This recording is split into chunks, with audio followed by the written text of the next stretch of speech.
Yadu Rocky ബായി ആണോ? Rocky ബായി എന്നാണ് പറയപ്പെടുന്നത്. അറിയത്തില്ല. ഇപ്പൊ പുതിയ പുതിയ അവതാരങ്ങൾ രംഗത്ത് വന്നുകൊണ്ടിരിക്കുകയാണല്ലോ. താങ്കള് വണ്ടി ഓടിച്ചുകൊണ്ടിരിക്കുമ്പോ തെറി പറഞ്ഞെന്നും ഒക്കെ പറഞ്ഞ് പുതിയ പുതിയ കഥാപാത്രങ്ങൾ വരുന്നു. വാസ്തവമുണ്ടോ ഇതിൽ വല്ലോ? ഒരു സിനിമാ നടി രംഗത്ത് വന്നിട്ടുണ്ട്.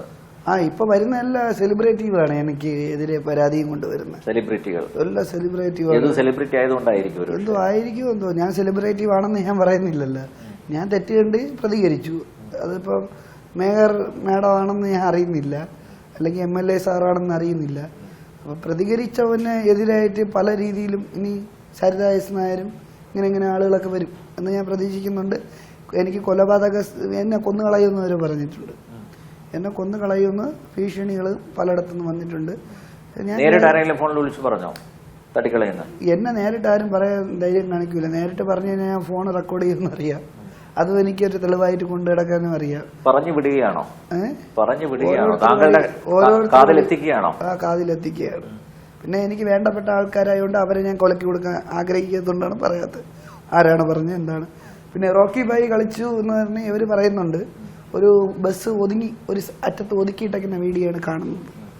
കംപ്ലൈൻ്റ് ആയിട്ട് അല്ലെങ്കിൽ യാന്ത്രികമായിട്ട് എന്തെങ്കിലും കുഴപ്പമുള്ളതുകൊണ്ട് അത് ഒതുക്കിയിട്ടേക്കണായിട്ടാണ് കാണുന്നത്. ഇവർ പറഞ്ഞതെന്ന് വെച്ചാൽ നട റോഡിൽ വണ്ടി ഇടുത്തിയിട്ട് റോക്കി ബായിയെ പോലെ കയ്യും വീശി ഇങ്ങനെ വന്നെന്നാണ് പറയുന്നത്. അങ്ങനെ ഒരു സംഭവം ഉണ്ടായിട്ടുണ്ടോ? അങ്ങനെ ഒരു സംഭവം ഉണ്ടായിട്ടുണ്ടോ എന്ന് വെച്ചാൽ ഞാൻ വഴക്ക് കൂടിയിട്ടുണ്ട്, ബഹളം വെച്ചിട്ടുണ്ടെങ്കിൽ എനിക്ക് ഓർമ്മയിൽ വരണമായിരുന്നു. എൻ്റെ ഓർമ്മയിലില്ല. പക്ഷേ ഈ വഴിക്കടവ് നിലമ്പൂർ ബസ് ഞാൻ ഓടിയിട്ടുള്ള വണ്ടി ഓടിയിട്ടുണ്ടെന്ന് ഞാൻ ഇപ്പോൾ ഡിപ്പോയിൽ വിളിച്ച് തിരക്കിയപ്പോഴത്തേക്ക് ഇങ്ങനത്തെ അന്നത്തെ ഡ്യൂട്ടിക്ക് പോയത് ഞാനാണെന്ന് പറയുന്നുണ്ട്.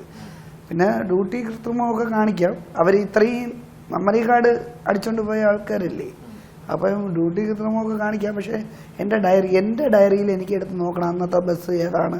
ഞാൻ ഡയറിയിൽ എഴുതി വെക്കാറുണ്ട്, എടുത്ത് നോക്കണം. പക്ഷേ ഞാൻ പോയി എന്നാണ് ഒരിക്കലും KSRTC അകത്തോട്ട് നമ്മൾ ഒരു വണ്ടി എടുത്തുകൊണ്ട് പോയി കഴിഞ്ഞാൽ അത് കറക്റ്റായിട്ട് എഴുതി വെക്കാറുണ്ട് ആരാണ് വണ്ടി കൊണ്ടുപോയെന്നുള്ളത്. എൻ്റെ ഡയറിയിലും കൂടെ നോക്കി ഉറപ്പ് വരുത്താറുണ്ട്. ഞാൻ KSRTC അവിടെ ഒരു കണ്ടക്ടറിനെ വിളിച്ച് തിരക്കിയപ്പോൾ ഞാനാണ് കൊണ്ടുപോയെന്നാണ് പറഞ്ഞത്. കണ്ടക്ടർ ഷെഡ്യൂൾ കണ്ടക്ടർ അല്ല, വേറെ ഒരു കണ്ടക്ടറാണ് വന്നത്. ആ കണ്ടക്ടറിനെയാണ് ഞാൻ ഫോൺ വിളിച്ചിട്ട് അവ എടുക്കുന്നില്ല, സ്വിച്ച് ഓഫ് ചെയ്ത് വെച്ചിരിക്കുകയാണ്. അപ്പോൾ എന്താണ് ഏതാണെന്നുള്ളത് അതിൻ്റെ വ്യക്തത കിട്ടിയാലേ എനിക്ക് മറുപടി പറയാൻ പറ്റുള്ളൂ അവരെടുത്തായാലും. പക്ഷേ ഇൻസിഡന്റ് ഉണ്ടായെങ്കിൽ എനിക്ക് ഓർമ്മയിൽ വരേണ്ടതാണ്.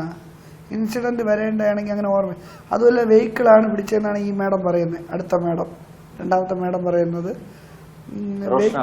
റോഷന മാഡം പറയുന്നത് വെച്ചാൽ വെഹിക്കിളാണ് പിടിച്ചേക്കുന്നതെന്നാണ് പറയുന്നത്. പക്ഷെ വെഹിക്കിൾ പിടിച്ചിരുന്നാൽ ആദ്യം ഡ്രൈവർ റാഷായിട്ട് ഓടിച്ചെന്നോ അല്ലെങ്കിൽ ഡ്രൈവർ മോശമായിട്ട് ഓടിച്ചൊക്കെ കാരണമായിരിക്കുമല്ലോ ഇവർ വണ്ടി സൈഡാക്കാൻ പറഞ്ഞ് സൈഡാക്കി എന്നാണ് പറയുന്നത്. ആദ്യം പറഞ്ഞ് നടുക്ക് നിർത്തിയെന്ന്, പിന്നെ പറഞ്ഞ് സൈഡാക്കി നിർത്തിയെന്ന്. ഞാൻ സൈഡാക്കിയെന്ന് ചോദിച്ചു. ഇവർ റോക്കി ബായി നടുക്ക് റോഡിൽ നിർത്തിയെന്ന് വെച്ചപ്പോൾ ഇവർ എന്നെ ഒരു ഇന്റർവ്യൂവിൽ വിളിക്കുകയാണ്. വിളിച്ചപ്പോൾ ഞാൻ ചോദിച്ചു ബസ് സൈഡിലല്ലേ കിടക്കുന്നത് എന്ന് ചോദിച്ചപ്പോൾ അടുത്ത വാർത്ത മുതൽ അവർ പറയണ് വെഹിക്കിൾ വന്നിട്ട് പറഞ്ഞ് സൈഡാക്കാൻ പറഞ്ഞു. സൈഡാക്കിയിട്ട വണ്ടിയുടെ ഫോട്ടോയാണ് ഞാൻ എടുത്തത്.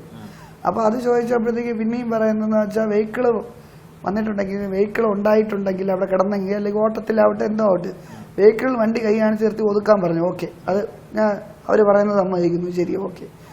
ഒതുക്കാൻ പറഞ്ഞാൽ വെഹിക്കിൾ നേരെ വന്നിട്ട് എൻ്റെ ലൈസൻസ് വാങ്ങിക്കും. ലൈസൻസ് വാങ്ങിച്ചിട്ട് ഒഫൻസ് എന്തിനാണെന്ന് ചോദിച്ച് ഒഫൻസ് അവിടെ എഴുതി വെക്കും. എഴുതി വെച്ചിട്ട് അടുത്ത ഒഫൻസ് എന്ന് വെച്ചാൽ അവരെന്താണ് പരാമർശിച്ചിരിക്കുന്ന വെച്ചാൽ അശ്ലീലം പറഞ്ഞെന്നോ എന്നല്ലേ പറയുന്നത്. എങ്കിൽ നേരെ പോലീസിനെ വെഹിക്കിൾ തന്നെ വിളിക്കും. പോലീസ് വന്ന് ഒരു സ്ത്രീ സ്റ്റേഷനിൽ തന്നെ പോകണമെന്നില്ല, കുന്നംകുളം സ്റ്റേഷൻ അടുത്താണ്. അപ്പോൾ സ്റ്റേഷനിൽ നിന്ന് ആളെ വിളിപ്പിക്കും, കേസെടുക്കാൻ പറയും. എന്തുകൊണ്ട് അത് ചെയ്തില്ല അന്ന്?